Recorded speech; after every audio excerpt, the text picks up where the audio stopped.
PT Nusantara Sejahtera Raya Tbk. Mungkin kalau saya sebutkan nama PT-nya kalian tidak familiar. Ini kode sahamnya apa? Itu adalah PT dari XX1. Ya, XX1.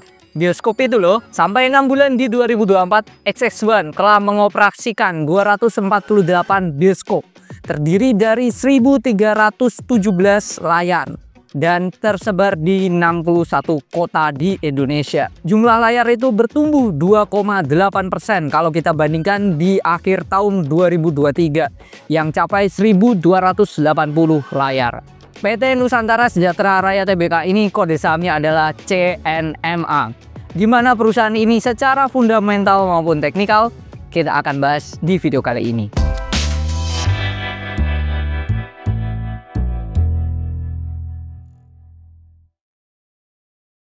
CNMA ini baru IPO tahun lalu, yaitu pada tanggal 2 Agustus 2023 dengan harga awal 270 per lembarnya. Pengendali dari CNMA ini adalah PT Harkat Jaya Bumi Persada dengan kepemilikan 53,99%. Secara laba kuartal ketiga 2024, CNMA mendapatkan laba 529 miliar. Yang makin luar biasanya lagi, laba tersebut naik 36,5% kalau kita bandingkan dengan tahun lalu. Secara kas perusahaan itu ada di 2,3 triliun, di mana 30%-nya atau senilai 714 miliar itu mereka taruh di deposito. Secara kesehatan keuangan, perusahaan ini sangat sehat banget karena CNMA tidak punya hutang berbunga. Ini salah satu nilai plus dari CNMA. Kalau kita lihat secara pendapatan perusahaan, CNMA ini naik 12% ke angka 4,2 triliun. Secara detail pendapatan,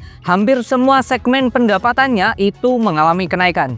Hanya satu segmen pendapatan yang tidak mengalami kenaikan. Pendapatan bioskop naik 16,9% ke 2,6 triliun. Pendapatan makanan dan minuman naik 5,9% ke 1,4 triliun. Digital platform naik 0,27% ke 81,7 miliar. Dan ini kenaikan yang paling tinggi, yaitu acara dan pendapatan lainnya naik 24,49% ke 23 miliar. Satu-satunya segmen pendapatan yang tidak mengalami kenaikan adalah dari iklan yang turun 14,5% ke 54,9 miliar. Namun ada hal yang mengejutkan dari CNMA. Kalau kita lihat dari pendapatan bioskop, mereka mendapatkan 2,6 triliun. Akan tetapi yang masuk ke dalam net profit itu hanya 1,9 miliar. 1%-nya dari pendapatan yang masuk ke net itu tidak ada bahkan. Yang menghasilkan pundi-pundi cuan besar ke CNMA itu adalah segmen makanan dan minuman. Tadi kalau kita lihat, makanan dan minuman itu mendapatkan pendapatan 1,4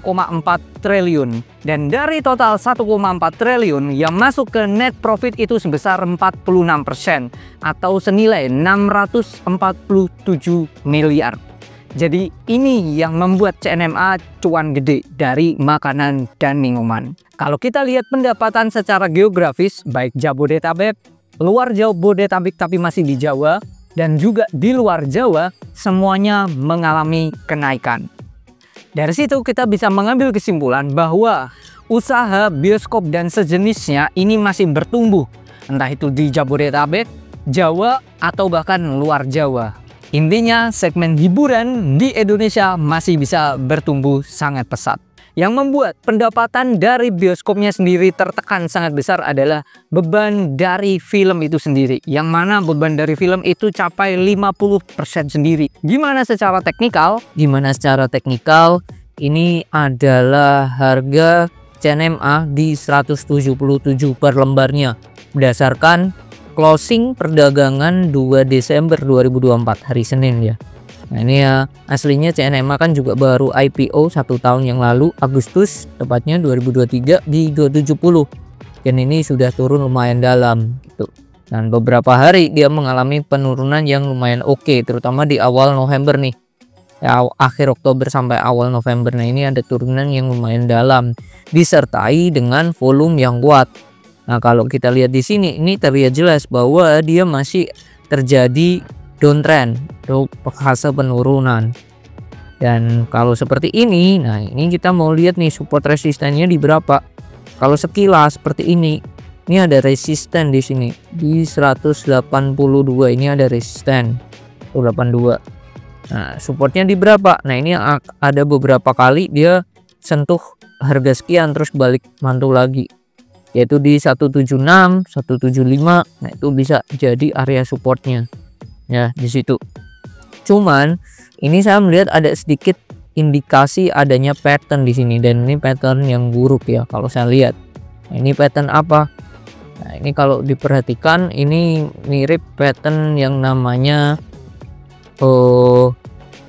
inverted pennant ya. Bullish pennant kan tinggi ya, kalau ini balikannya. Nah, krusialnya itu nanti di garis putih putus-putus ini di supportnya 175. Kalau dia tertembus, nah ini potensi penurunannya akan makin dalam lagi nih si CNMA ya, potensi turunnya akan dalam lagi.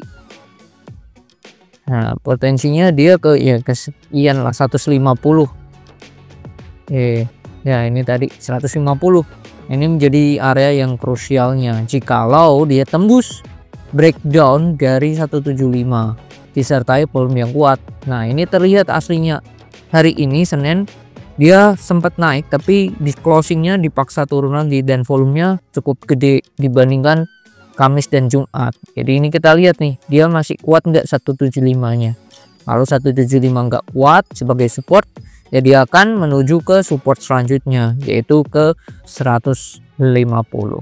Jadi itu secara kesimpulan teknikalnya apakah CNMA oke?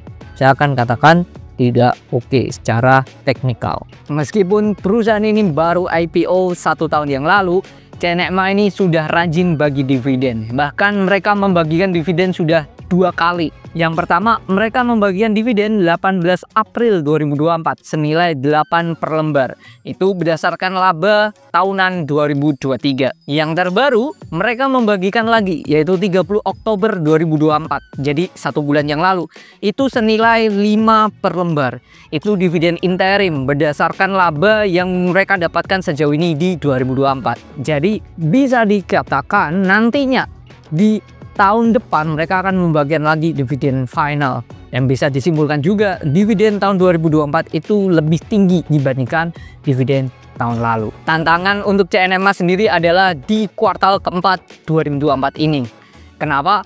Karena CNMA di kuartal 4 2023 mereka mendapatkan laba itu 300 miliar sendiri. Kenaikan labanya di kuartal 4 tahun lalu itu sangatlah besar dibandingkan kuartal-kuartal yang lainnya di tahun 2023. Menurut kalian, apakah CNMA saham yang oke?